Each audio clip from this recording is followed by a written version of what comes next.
जय हिंद दोस्तों, global affairs में आप सभी का स्वागत है और मैं हूं साइमान। इकोनॉमी की फील्ड से बहुत अच्छी न्यूज़ आ गई है और वो ये कि Q1 का जो जीडीपी ग्रोथ रेट है वो बढ़कर सामने आया है और वो आया है 7.8% इन Q1 फाइनेंशियल ईयर 25-26। ये इसलिए इम्पॉर्टेंट हो जाता है क्योंकि जितने भी इकोनॉमिस्ट थे, थिंक टैंक थे, even reserve bank of India, इन सभी को लग रहा था कि जो परफॉर्मेंस रहेगा इकोनॉमी का वो बहुत ज़्यादा ह्यूमंगस नहीं रहेगा, बहुत ज़्यादा प्रशंसनीय नहीं रहेगा, 6.5 to 7% तक रहेगा ग्रोथ रेट।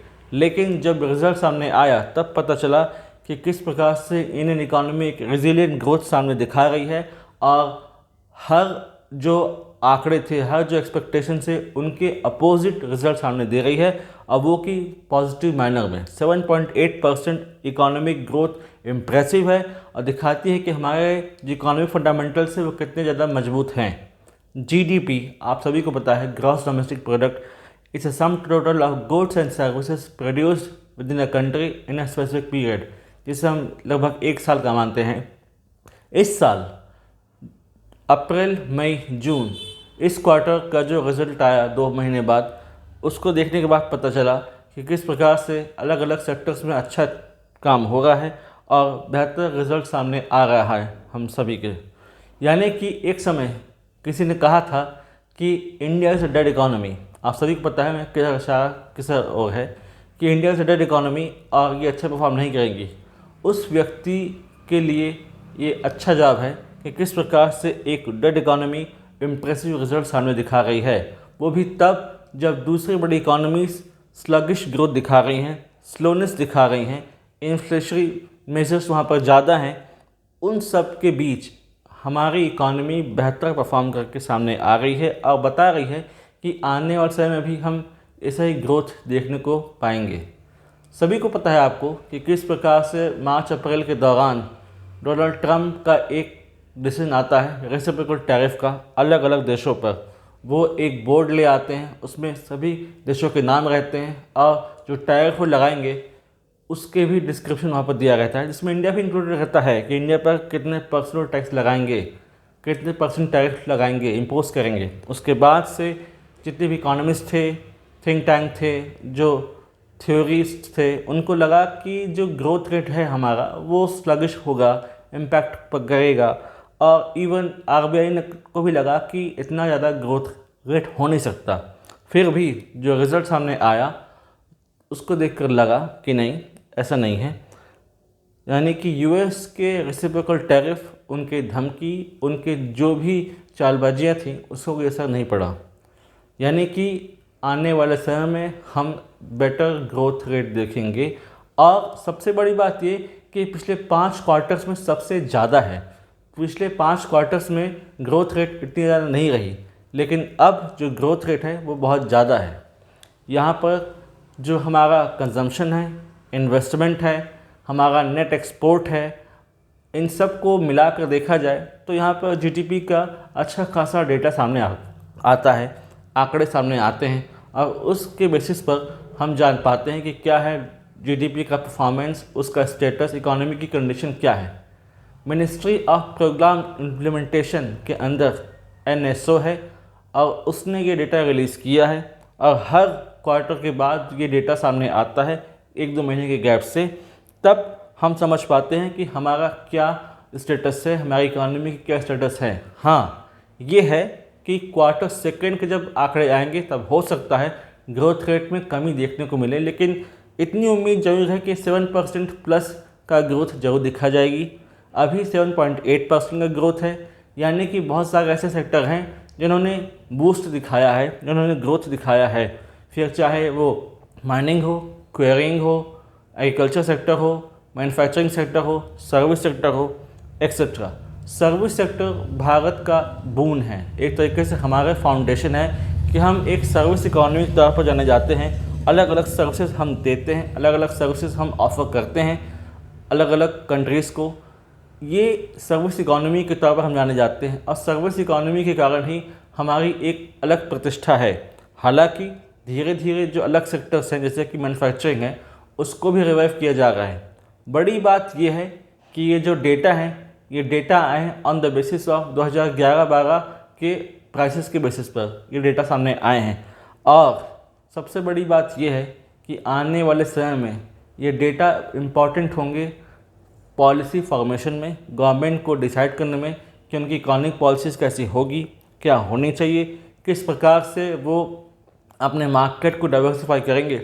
यहाँ पर जो ऐसे सेक्टर्स को टैप करने की कोशिश की गई जो अनटैप्ड थे, जैसे कि डिफेंस सेक्टर को बहुत ज़्यादा बूस्ट दिया गया, डिफेंस एक्सपोर्ट्स को प्रमोट किया गया, तो इसने अच्छा रिजल्ट दिखाया, अच्छा रिजल्ट दिया। अदरवाइज़ पहले डिफेंस सेक्टर को इतना ज़्यादा बूस्ट नहीं मिलता था।